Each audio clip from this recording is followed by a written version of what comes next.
যুক্তরাষ্ট্রের ঘাঁটিতে ইরানের বিধ্বংসী ক্ষেপণাস্ত্র হামলা। শান্তি চুক্তির পর এ কেমন যুদ্ধ? আসসালামু আলাইকুম। মধ্যপ্রাচ্যের ভূরাজনীতিতে আবারও এক নজিরবিহীন ও মারাত্মক সামরিক উত্তেজনা তৈরি হয়েছে। সম্প্রতি আন্তর্জাতিক গণমাধ্যমগুলোর ব্রেকিং নিউজে উঠে এসেছে এক হাড়হিম করা তথ্য। যুক্তরাষ্ট্রের বিমান হামলার কড়া জবাব দিতে সরাসরি মার্কিন স্বার্থ সংশ্লিষ্ট এবং তাদের সামরিক ঘাঁটিতে বিধ্বংসী ক্ষেপণাস্ত্র হামলা চালিয়েছে ইরান। তেহরানের পক্ষ থেকে এই হামলার দায় স্বীকার করে স্পষ্ট জানিয়ে দেওয়া হয়েছে মার্কিন আগ্রাসন আর মুখ বুজে সহ্য করা হবে না। কিন্তু এখানে সবচাইতে বড় প্রশ্ন ও ধোঁয়াশা তৈরি হয়েছে অন্য জায়গায়। গত কয়েক মাসে আন্তর্জাতিক কূটনীতিতে মধ্যপ্রাচ্যের শান্তি ফেরাতে যে বড় বড় চুক্তি বা সমঝোতার কথা বলা হচ্ছিল, সেই শান্তি চুক্তির পর আবারও কেন এই রক্তক্ষয়ী সংঘাত? কেন ভেস্তে যাচ্ছে শান্তির সমস্ত আন্তর্জাতিক প্রচেষ্টা?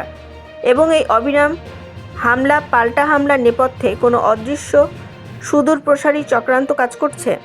পরাশক্তিদের এই মনস্তাত্ত্বিক লড়াই এবং সামরিক সংঘাতের আকাট্য প্রমাণ নিয়ে আজ আমরা হাজির হয়েছি। পুরো সত্যটি জানতে ভিডিওটি শেষ পর্যন্ত দেখুন। আন্তর্জাতিক বিশ্লেষকদের মনে এখন একটা বড় প্রশ্ন, শান্তি চুক্তি বা যুদ্ধবিরতির এত আলোচনার পরও কেন এই যুদ্ধ? আসলের উত্তর লুকিয়ে আছে মধ্যপ্রাচ্যের ক্ষমতার ভারসাম্য ও দীর্ঘদিনের মনস্তাত্ত্বিক লড়াইয়ের মধ্যে। আন্তর্জাতিক মহলে যে শান্তি চুক্তি বা সমঝোতাগুলো হয়, সেগুলো প্রায়শ কেবল কাগজে কলমে বা নির্দিষ্ট কিছু ফ্রন্টলাইন দেশের মধ্যে সীমাবদ্ধ থাকে।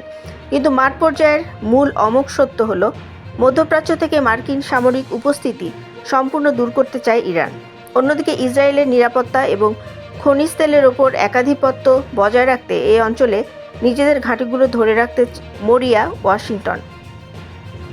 মার্কিন বাহিনী যখনই সিরিয়া বা ইরাকে ইরান সমর্থিত প্রতিরোধ যোদ্ধাদের ওপর বিমান হামলা চালায়, ইরান তখন ওয়াশিংটনকে এই স্পষ্ট বার্তা দিতে পাল্টাঘাত করে যে তাদের সীমানার কাছে মার্কিন দাদাগিরি আর বরদাস্ত করা হবে না।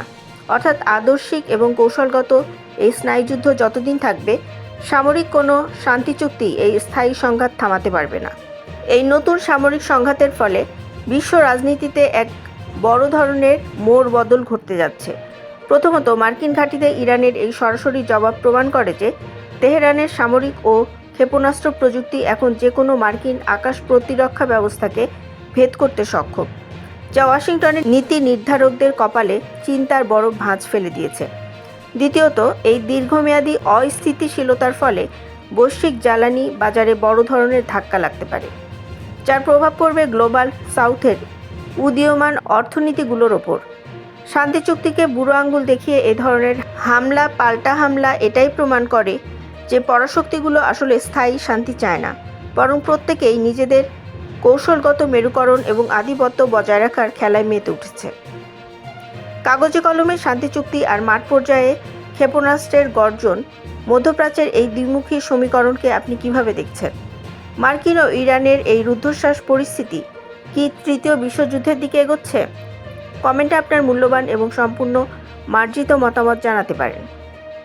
আঞ্চলিক এবং আন্তর্জাতিক রাজনীতির এমন শতভাগ নির্ভরযোগ্য, বিভ্রান্তিহীন এবং সম্পূর্ণ নিরপেক্ষ ইনসাইট বিশ্লেষণ সবার আগে পেতে আমাদের বিডি হট নিউজ চ্যানেলটি এখনই সাবস্ক্রাইব করুন এবং পাশে থাকা বেল আইকনটি বাজিয়ে দিন। আমাদের সাথে থাকার জন্য ধন্যবাদ।